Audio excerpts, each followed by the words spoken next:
Hi,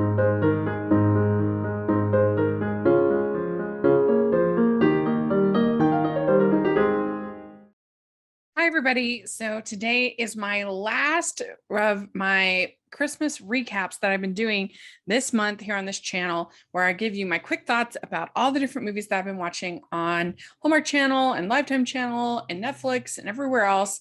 And it's a lot of fun. So let me know what you've been watching. I have not necessarily caught everything, but I still watched quite a bit. And you should check out the playlist for all my coverage for each week of the Christmas season. So here we go. First, we have from Lifetime, we have The Enchanted Christmas Cake, and this stars Robin Dune and Eric Durance. And this one wasn't like terrible, because I think Robin Dune is a good actor and he's very charismatic, but it was a lot of business. It wasn't that interesting to me, and I didn't really warm up to Eric Durance's character. She kind of had two misses for me this season, and they just didn't have any chemistry, and it was a lot of business and her kind of being difficult and hard to work with, and then this other chef that they were working with, and I don't know. It was kind of boring. It didn't do it for me. Then we had Twain with the Holidays. This stars Cindy Busby and Chad Michael Murray. I feel like Chad Michael Murray has been phoning it in for a while and just not very interesting. He just seems like he's just saying his lines. And so that kind of continues here. I mean, Cindy tries. She had a good relationship with the little boy, supposed to be her son in it. And there was some sweet moments in this, but overall, it was also kind of on the boring side. Then we had also on Lifetime Under the Christmas Tree, and this is our lesbian holiday romance. And I thought this one was okay. It had its moments, but I didn't really feel the chemistry between the two leads. And I think that Christmas at the Ranch, which is from Tello Films already this year, was way better as far as chemistry and story and writing and everything. They could have had more Ricky Lake in here, but really it was kind of a, save the farm, save the factory actually story. And I don't know, there were, like I said, there were cute moments, but I didn't love this one as much as I was hoping. It was a little disappointing to me.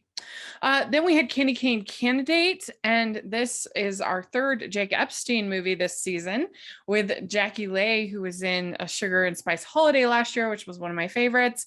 And this one also really enjoyed. It's not very Christmassy, aside from having Christmas colored clothes and a few little things. They have a toy drive that they're doing.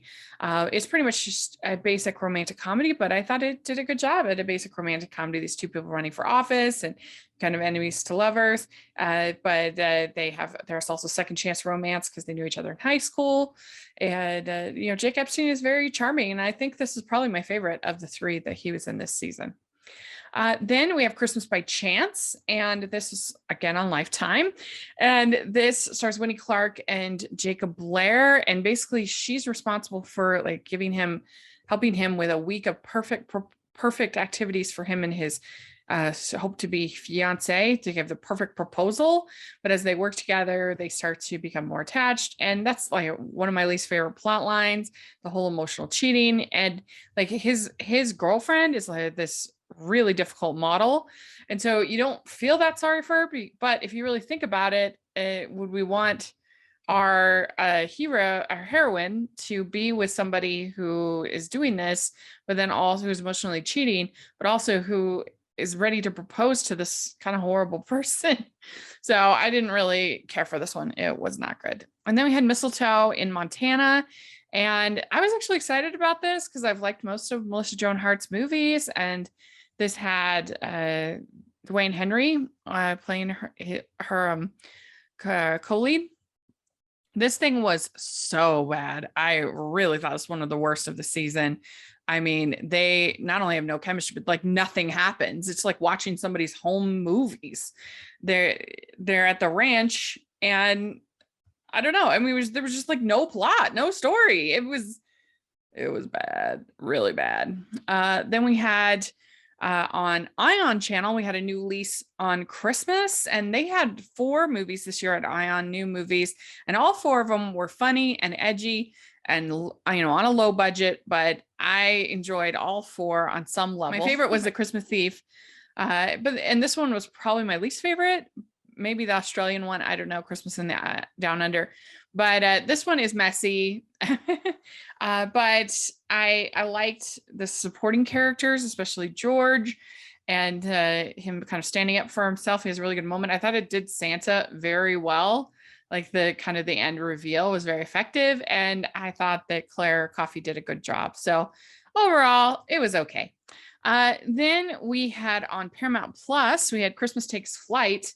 And I was looking forward to this because I really enjoyed the Christmas Proposal that was on there last week. But this one was not good. It was business, business, business. And the whole time, this guy is like very rude to her, very grumpy. And so you don't buy, they never make the switch effectively that they would become, they don't do enemies to lovers well at all in this. You're like, why are you interested in this person? Like he's literally been terrible to you the whole movie. And they had no chemistry and it was just business, business, business. It was bad. Then we have on Netflix, we have A California Christmas, City Lights. I didn't really like the last one very much. And so then we get this one. And this one leaned hard into like the city's evil, city people are terrible. They're going to lead you astray. I mean, you have in here the Swickards, who are a real life married couple. And so they have chemistry and there is some steam in this movie. If you're looking for something with a little more spice, then that's here. And it is better than the first one because the first one had this weird stalking plot. And then it also had this plot with her mother having cancer. So there was just some odd things. Neither of the movies are very Christmassy. This one, it was just, I didn't like the conflict. I didn't like the mean girl who tries to, separate them. It was skip this one.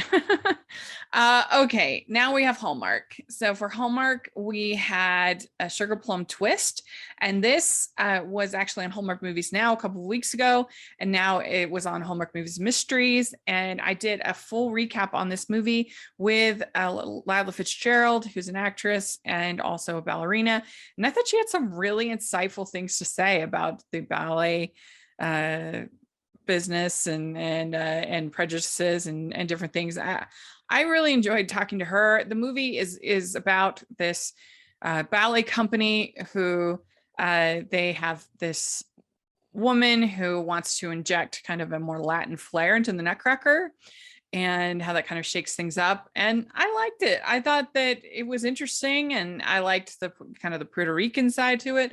I mean, I know nothing about that and I don't really know that much about ballet either, but I enjoyed the movie. I thought the leads had chemistry. There were like two couples involved. And so you got to know more than just the main couple plus the young girl who is in the ballet company. I liked her.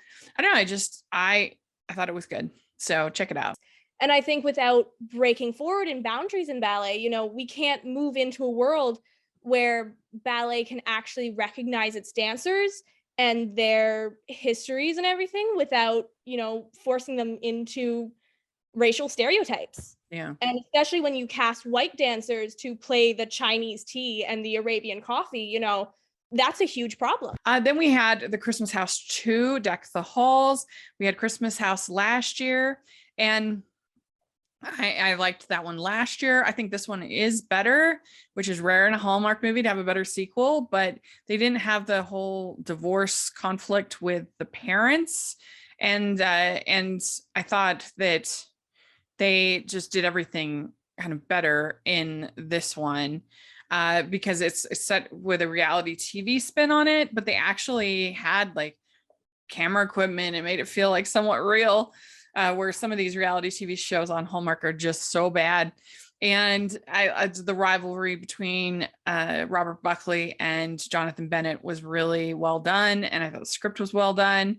The proposal, I liked bringing in Andy's ex-husband, Zane, and that whole dynamic was good. So this one, I think, is a winner. I enjoyed it. And we got to have Robert Buckley on the podcast. So much fun to get to hear what he had to say. Yeah. Sure, that makes sense. It's tough when you're really only tracking one story, right? Mhm. Because it Yeah. puts the onus of everything on that one relationship. Whereas in this one, you're following three separate couples, and Mhm. then you're witnessing kind of the fourth relationship, which is everyone coming together as the family. Yeah. And I think one of the things I really that was very important when we set out to do the first one was I wanted it to be fun and I wanted it to be funny. And I feel like, we did that to a degree, but I feel like in this one, it's even funnier. And what's cool about that is that it actually helps these sincere, heartfelt moments land even better. Then we have "'Tis the Season to Be Merry." This stars Rachel Lee Cook and Travis Van Winkle, and we get some skin in this movie for Hallmark. It was pretty PG-13, but that they had a really fun meet cute, and it's basically about this woman who it writes these advice books and has invented this fake relationship that so that she can give, be valid to give a romantic advice. And that whole idea of sort of the liars, goes all the way back to Christmas in Connecticut and to screwball comedies. And so I thought that it was really funny, and I liked that there were basically three couples by the end of the movie. So that was fun. And yeah, I just enjoyed this one. It was definitely one of my favorites of the year. So then we had on Hallmark Movies and Mysteries, we had Christmas for Keeps. And this is basically kind of a take on sort of The Big Chill, but for Hallmark. You have all these people coming back together for the funeral of their teacher, reminiscing. And I do wish they had gotten other actors to play them as teenagers. I think that would have been better. But nevertheless, I particularly liked Ashley Newbrow and Cardi Wong as this married couple, and she's finished up her residency but feels bad because she's not as involved with the kids, and he's basically like the stay-at-home dad, but he wants to do some things moving forward. The one that didn't work for me was Avery and her mother, and her mother's like literally applying for jobs for her. That was a lot, but overall, I really liked this cast, and I would be curious to see where they're going and keep following them. So, got to watch The Chosen Christmas special with the Messengers, and I'm going to be talking about that more tomorrow for our Christmas devotional with my friend Durbin. So make sure to check that out. And so that's it. That's all the movies that I watched this last week. Let me know what you think and what you've been watching. And if you saw any of these, did you like any of them? I would love to hear your thoughts. And please like this video. Please subscribe to my channel. Please share it with your friends and family. And please check out the Patreon. I would really appreciate it. And we also have the merch store. And I hope you all have a very, very Merry Christmas. Thanks so much. Bye.